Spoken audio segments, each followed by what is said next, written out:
Usually, I'm working tonight overnight, but usually I'm off on Sunday, so it's not going to be a big deal. But All right, I'm recording. Oh. And we're gonna go in 5, okay? So you're going to like on 5?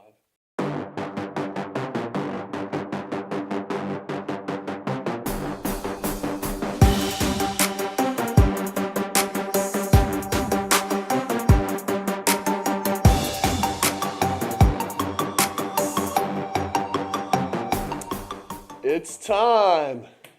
Welcome to Pigskin Dynasty, your podcast for all things Dynasty fantasy football related, with the sprinkle, just a sprinkle, Scott, of sports talk. I'm your host that makes pretty good French toast, Matt Phillips. Alongside me to my right is Scott Euler. Say hi to everyone, Scott. Well, thanks, Matt. Thanks for the introduction. Hi, guys. My name is Scott Euler. It's our inaugural episode. This is the very first episode. Long time coming. Pretty excited. Well, let's just jump right into it. Now we're in the thick of thin into the rookie evaluation in terms of like drafting your rookies. Draft is 18 days away. Scott, what do you think of this rookie class?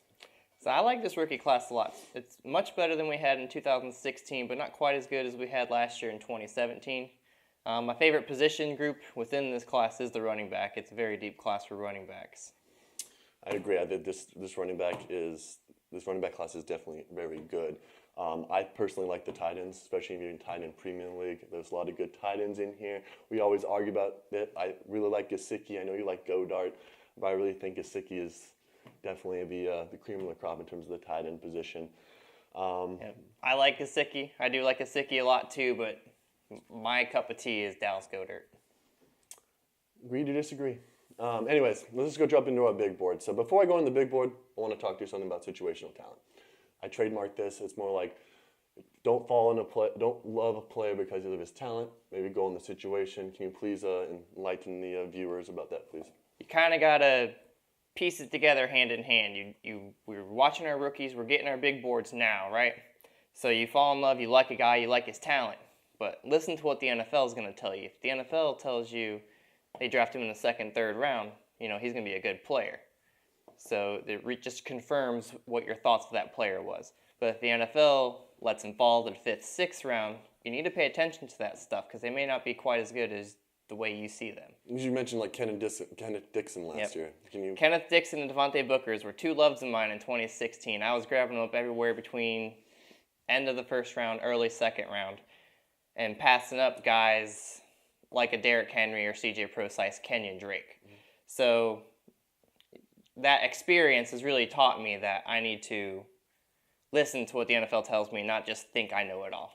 I also want to point out, too, like Scott says, listen to the draft, see where they get drafted. A lot of times running backs will get drafted in the third round as a stepping stone to take over the workhorse. So if you see a running back that gets drafted in the third round, it's most likely they're going to be taking over the starting job. So just because they're in the third round and they're a fourth round talent, don't necessarily pass on them.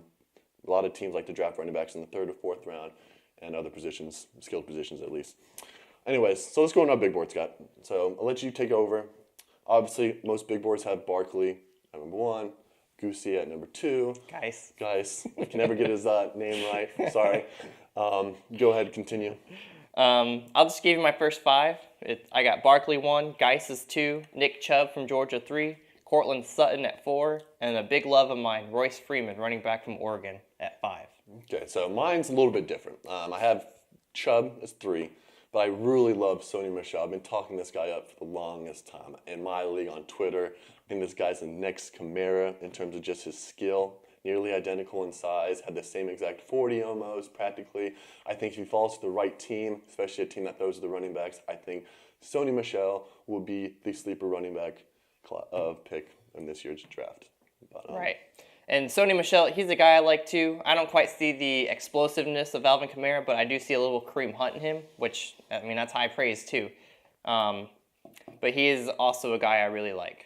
It all depends on where they draft. Obviously, a guy can go to a team that doesn't use the running backs and just, besides the point, makes him a dud. So it always depends on where they draft. But in terms of just what I see on film, I do like Sony Michel. Going into 5 through 10, I got Rashad Penny, my USC player, Ronald Jones. And I got into the receivers. I got Christian Kirk as the number 1 and DJ Moore as number 2. Going into Royce Freeman and Kerryon Johnson think that rounds off the first round of the my big board. Yep, going in for me, I have number 6, Rashad Penny. He's a guy I like, 5'11", 220-plus pound pass-catching back. But that's really what I look for in running backs. And then I have our Sony Michel that we talked about, Christian Kirk, DJ Moore, and another love of mine, Dallas Goedert. What do you mean, like, what do you look for in running backs? You probably value running backs that catch the ball a lot more than running backs that don't. In fantasy, we mostly, especially in Dynasty, we play PPR, right? So what I want from a running back is somebody who's going to catch passes. If I'm just getting a 2-down thumper, their upside is very limited. They're touchdown dependent at that point. So you're pretty much saying Derrick Henry's not good because he doesn't catch the ball. Well, Derrick Henry can catch the ball. He's shown in the NFL that he can catch the ball. However, he's not used in that form from Tennessee Titans. So I think he is very overrated in terms of his production versus what it costs for you to get him on your roster. If you haven't guessed, I traded for Derrick Henry this season, guys, so I'm one of those people. All right, let's go up to 11 through 15. I'm particularly in the wide receiver end on this one. I got Cortland Sutton, James Washington, and I lead with Balaj, Hayden Hurst, then it goes into tight ends, Hayden Hurst, and goes into the quarterbacks, Sam Darnold. Yeah, my 11 through 15, I have James Washington, Kerryon Johnson, and then my 2 hates are here, Calvin Ridley and Ronald Jones. Why do you hate Calvin Ridley? He's a 180-pound, smallish receiver. I think he just doesn't have the upside. I think he'd be a good NFL receiver, a good number 2, but as far as the upside that we want in fantasy, I don't think he brings that to the table. In 15, I have Kalen Balaj, and I see him as a true, unpolished, but true 3-down workhorse back, that type of potential. So are you downgrading, you said Ridley, right? Yep, I'm downgrading Ridley. Just because of his size? Because no Odell? Partially because of his size, partially because I don't see it with him being a true number 1, receiver on a team. So I see him more as a number 2, a good receiver, but for your fantasy team, I think just value what else you could get on your roster in this draft class versus where he's been going. He's just not, in it for me. Well, obviously, I hope if you're drafting Ridley, you're obviously just drafting for the potential, not as you need a receiver right away if you're at that point. That should be your case for every rookie. Yeah. You should not draft and expect to get production from your rookies. You're drafting them because potential 2-3 years on a window. Agreed. You shouldn't be relying on rookies in 2018. If you're relying on rookies of 2018, that means your team's probably really, really bad, and that's just something you should probably work on trades, try to get on veterans, try to buy low on veterans, which is something we'll talk about later in the podcast.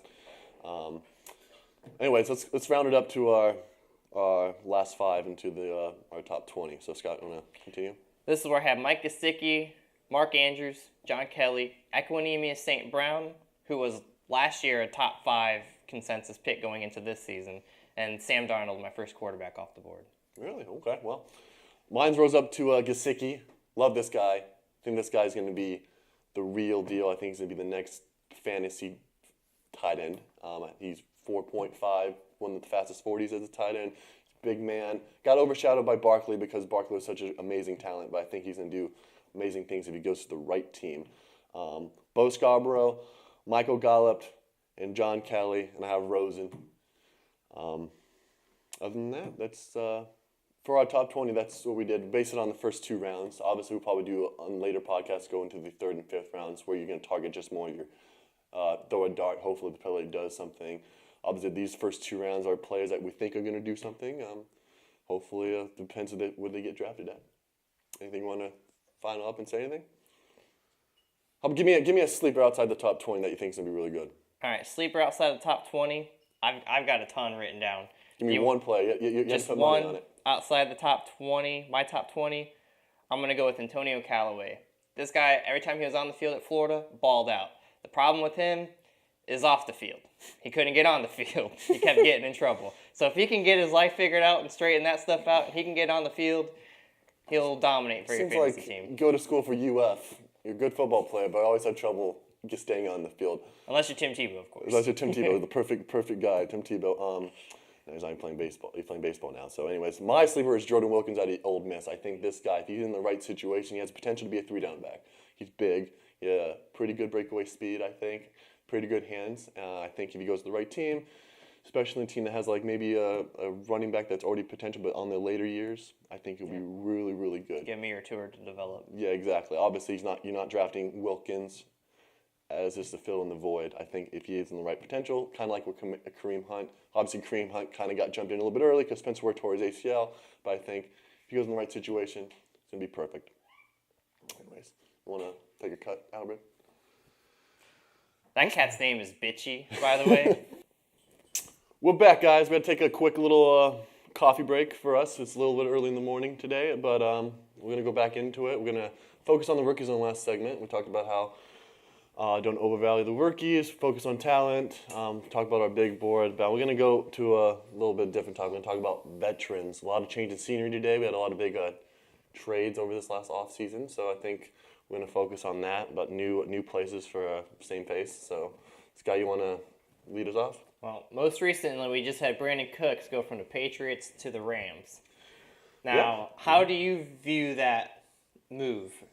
Obviously, I think there's going to be some downgrade in Cooks because he's going from Tom Brady, a Hall of Famer, to Jared Goff. He's going to a team that doesn't really utilize the run game in terms of just handing the ball off instead of just going to a Todd Gurley run offense. I just don't know how they're going to use him.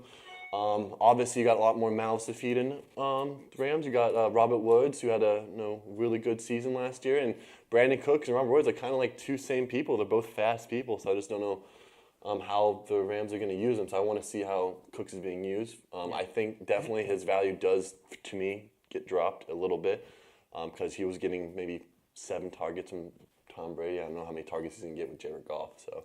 Right. That is the most concerning thing for me is the Rams are a run-heavy team, and there are a lot of pass catchers on the team already. Mm-hmm. So that is concerning for me, but I trust in Sean McVay. I think he'll have a good way to use him, at least better than New England did, because New England did not use him the way that they should have. And I think that really limited what he could have done there. I love Sean McVay. Sean McVay has done amazing things for the Rams, and especially what the Rams have done this offseason. They're definitely going to be a team to watch, and I definitely like McVay, so definitely want to I wouldn't particularly start Cooks in week 1. I just want to see how he's being used. If you have depth to bench Cooks for 1 week, just see how he's used. I recommend doing that. But most likely you probably don't, unless you just got a stud team. Like for me, for example, I have a pretty high wide receiver depth, and I have Hopkins, Keenan Allen, Josh Gordon, Julian Edelman. So if I had Cooks on my team, I would definitely bench him, see how he's being used, and maybe depending how Gordon and Landry thing going on, maybe I'll just bench Gordon for Cooks if he's being used properly. But that's just we got plenty of time to sort that out too. So I see it more as a lateral move. Okay. Okay. Well, the next guy I wanted to bring up, and I love this landing spot for him, is Allen Robinson going to Chicago. Okay. Well, go for it. But anything's got to be better than Blake Bortles. We live in Jacksonville. We see Blake Bortles all the time. He's a good fantasy quarterback. Okay, fantasy quarterback.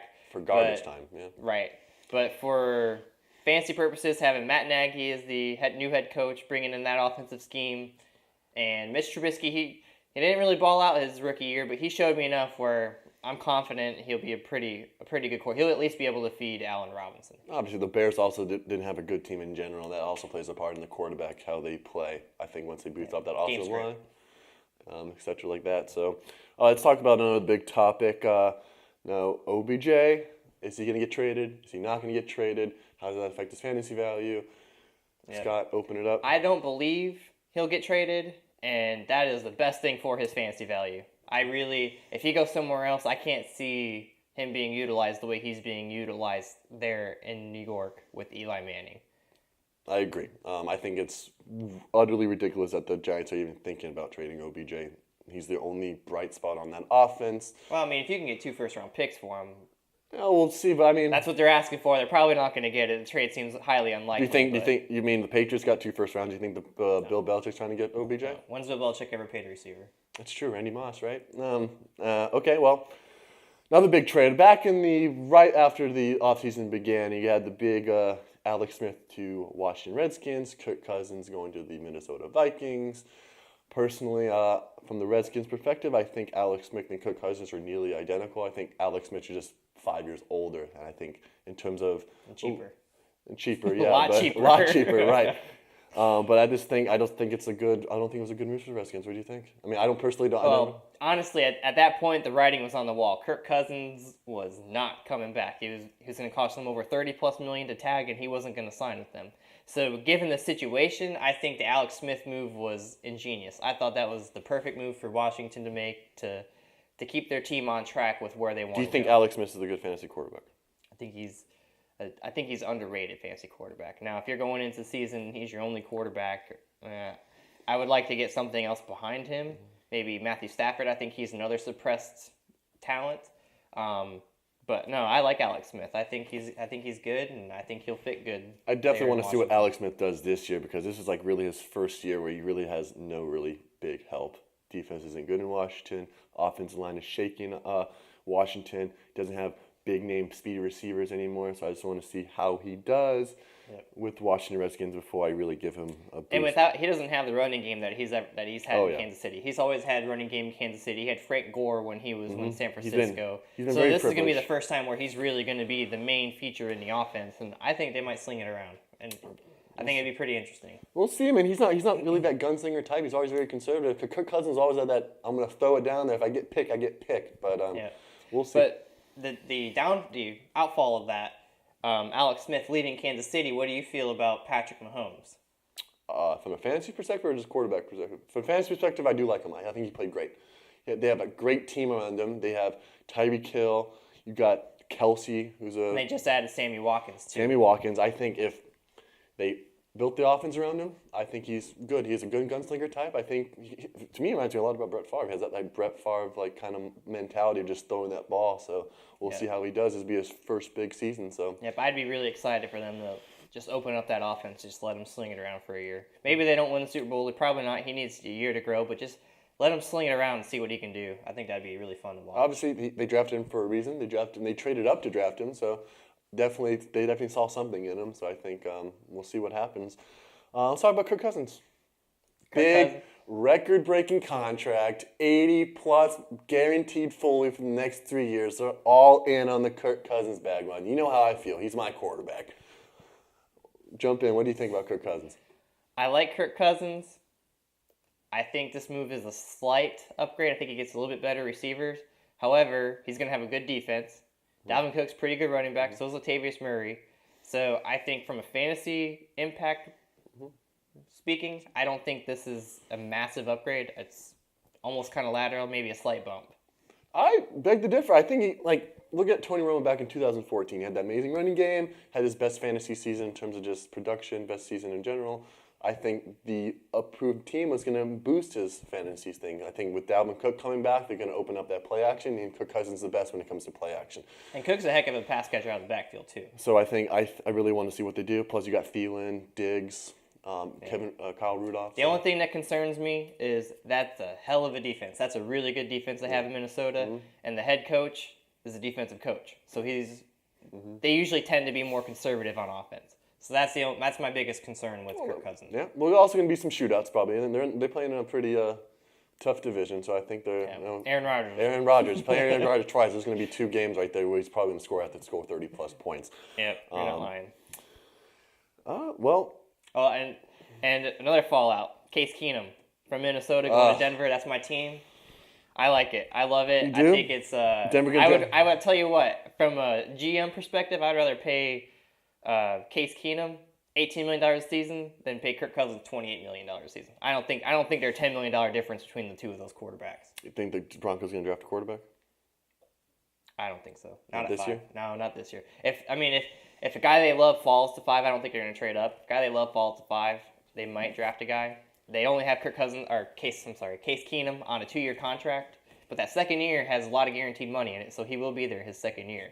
But I don't think they're going to trade up, and I think all the quarterbacks will probably go the first 3-4 picks. All right, well, let me cut it. Because I have nothing left anymore. I got to regroup. Yeah, pick my nose. Welcome back, fans hooligans. This is Pigskin Dynasty, your podcast for all things Dynasty fantasy football related, with just a sprinkle of sports talk. Once again, I'm your host, Matt Phillips. Alongside me is the unofficial fantasy guru, Scott Euler. we just got back from talking about veterans, talking about change scenery, same face, different place. Now we're going to go into our projected draft. We're gonna go over who we think is going to be getting drafted in that spot in terms of this fantasy relevancy. So Scott, lead it off. We got the Browns coming on the clock with the first overall pick. With the first overall pick, the way I see it in my mock, and we're just going to touch base on fantasy relevant players within the first 10 picks, I have Sam Darnold, the clear, locked and loaded, 101, best quarterback in the draft. Browns can't screw this up. Even the Browns can't screw this up. Sam Darnold. How do you feel about that? I do. As a USC fan, I'm too. a You USC should be fan. able to talk on I this. grew up in Southern California, so definitely after that pro day in the rain, I think that solidified the fact that he was slinging the gun. His accuracy was on point. I think he is good. He's smart. I also think that with Tyrod Taylor there, I don't think they have to pressure him starting him right away. Maybe he can sit there, maybe a couple games just to see where they're at. Yeah. But how does that impact his fantasy value for you? Because Tyrod Taylor's there. Likely, he's going to be given all opportunities to start the season week 1. So how do you feel that does with Sam Darnold in terms of where you would draft him, being not the projected right away week 1 starter? I have Darnold just in my mock draft, late second, early third. I think that I'll feel comfortable in drafting him in that area. Yeah. Obviously, I look at Darnold. He will start this season as a quarterback. Just don't know when he's going to start. I don't see Tyrod Taylor being the starter for all 16 weeks for the Browns. I just think the Browns have all these amazing trades. They have this offensive talent now, great defense. I think that it's going to be Sam Darnold's team. And how do you feel, just to touch base on this, how do you feel Sam Darnold does for the rest of the fantasy values there, the running backs, Carlos Hyde, David Njoku, you got Gordon Langer on the outside, Corey Coleman in the slot. How do you feel that Sam Darnold fits into that system? In terms of fantasy value, I think it'd be good. He definitely has better accuracy than Tyrod, I think. He does have the tendency, though, did it numerous times in USC, to throw picks. He's a gunslinger type. But that's good for fantasy, too. It's good. Like, he's good. He's willing to throw it someplace. He's willing to throw like it somewhere. Alex Smith wouldn't. And when you have Josh Gordon, a big vertical threat, you have a slot specialist in Jarvis Landry. I think he's definitely going to have opportunities to get a lot of touchdowns. Probably going to get a lot of picks. Obviously, all rookies going to get a lot of picks to gain that learning curve. But I think in terms of fantasy relevance, I think it's going to upside the receivers. I'd rather have Darnold over Tyrod. Yeah, I agree with you on that.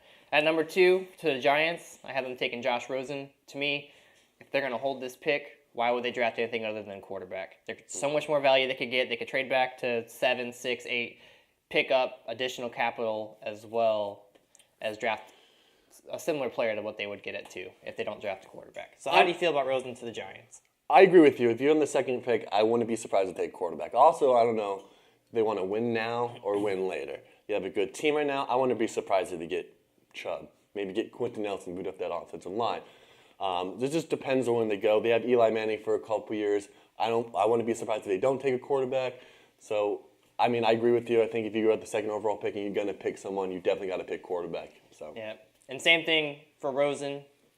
He has Eli Manning there. Mm-hmm. You think that'll impact his initial costs, his fantasy value going into the Yes, he'll drop a little bit further, maybe mid-third, early fourth. But I think that's perfect for him to sit behind a veteran like Eli. Even though Eli's may not be the best, but Eli will definitely show him the ropes, and kind of like what Kurt Warner did for Eli when he first came in there. So I like Josh Rosen as well. I think, watching his pro day, and I know this is high praise, and I don't expect him to be anything like it, but he just looked kind of like Peyton Manning to me. The way he moved his feet, the way he threw. Kind of has the same Peyton Manning body too. He's like tall, like weird shaped body. So I'm really intrigued with Josh Rosen, but the fact that his coach said the things he said, he's a millennial.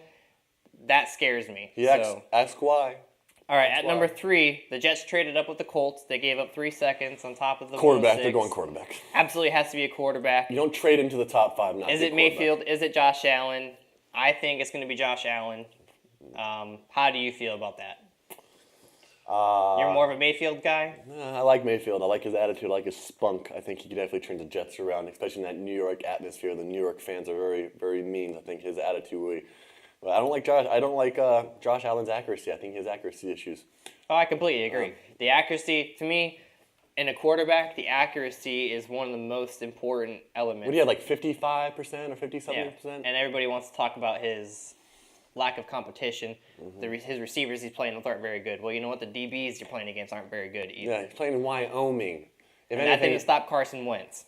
his percentage should be record-breaking playing against weak talent like that. But I definitely agree with you. They're going quarterback. You don't trade up that night to take quarterback. So, got Browns on the clock with 1 point. Browns at 104. There's been a lot of talk about Barkley. I think it's smoke. They're going to take, in my mock, Bradley Chubb.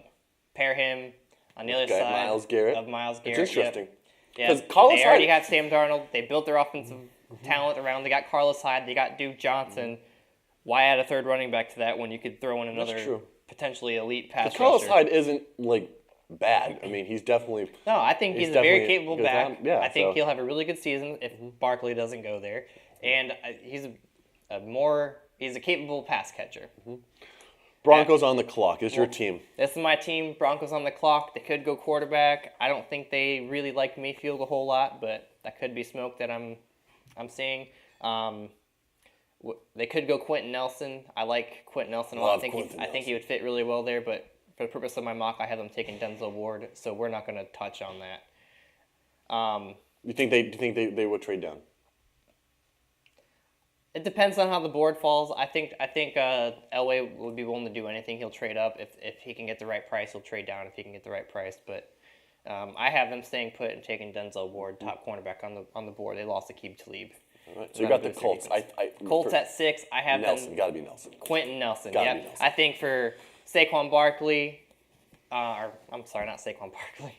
For Andrew Luck, having Quentin Nelson there, boosting that offensive line would just be key. You got to especially with protect his your health. franchise. You got to protect the man.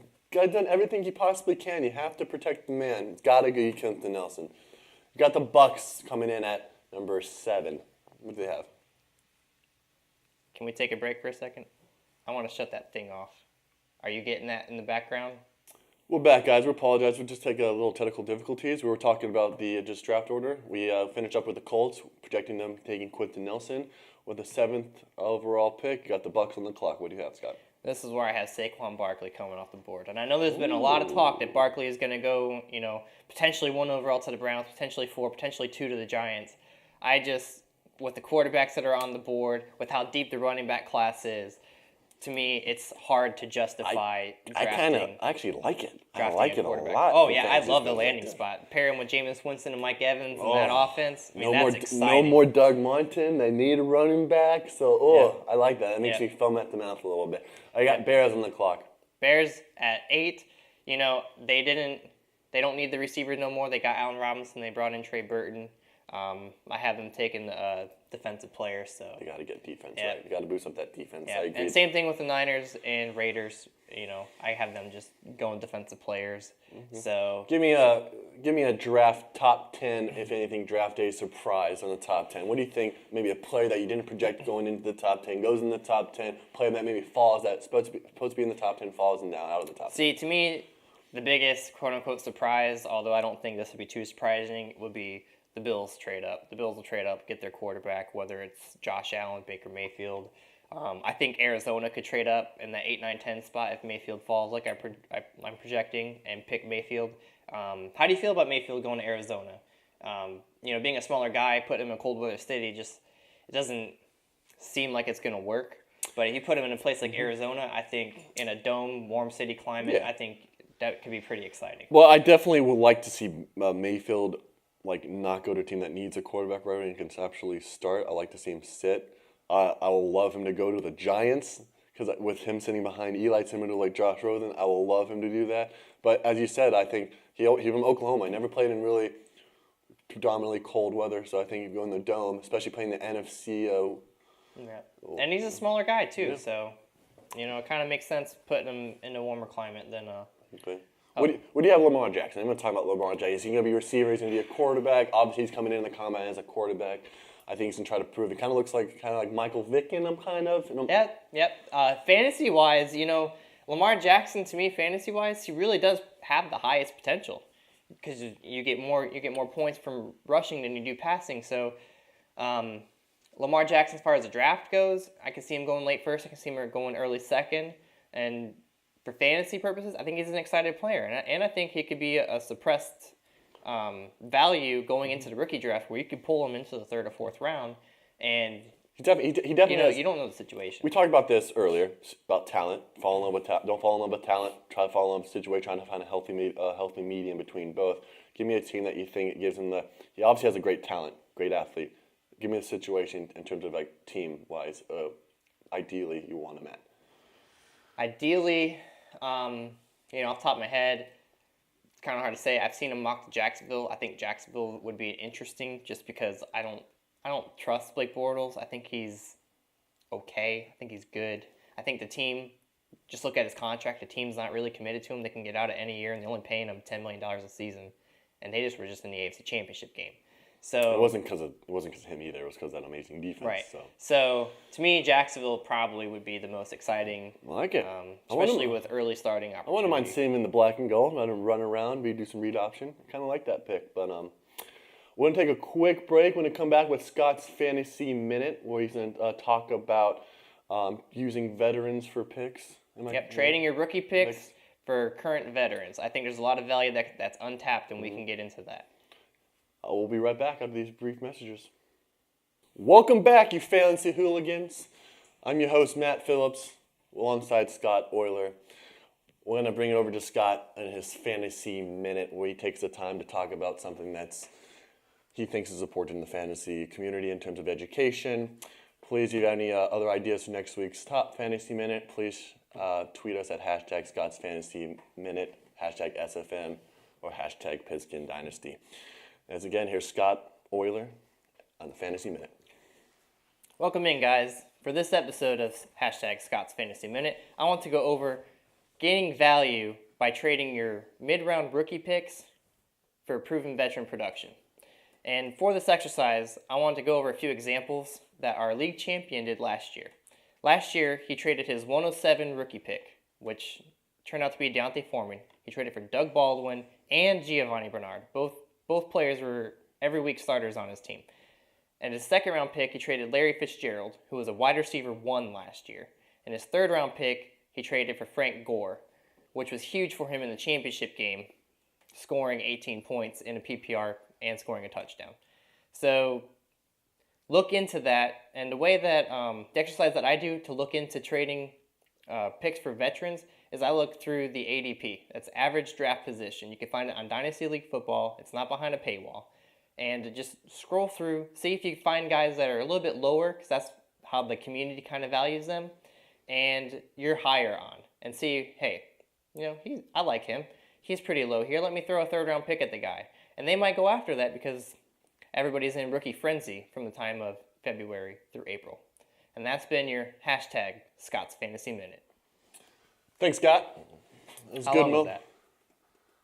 Good. It was good. Good talk. He made some good points. A lot of people like to fall in love with rookies. They don't look at the veterans. Veterans do in your league. As you said, rookies aren't proven talent. Rookies won't have the opportunities to begin with at first. It may take a couple years to form, but veterans usually going to get you production. Thank you so much. All right, Fantasy Hooligans, that's it for this week's episode of Pigskin Dynasty, your podcast for all things Dynasty Fantasy Football related. You guys stay beautiful. Please don't forget to follow us on social media, on Twitter, Instagram. My Twitter handle is mphillips at MCP. Scott, lay them out with your digits. I'm at Scott Euler. That's Oyler. Scott Euler 17. Don't forget to tweet us fantasy football questions in terms of Dynasty review. Other than that, it's been a pleasure. Scott, see you next week. All right, Hanley Hooligans, stay beautiful.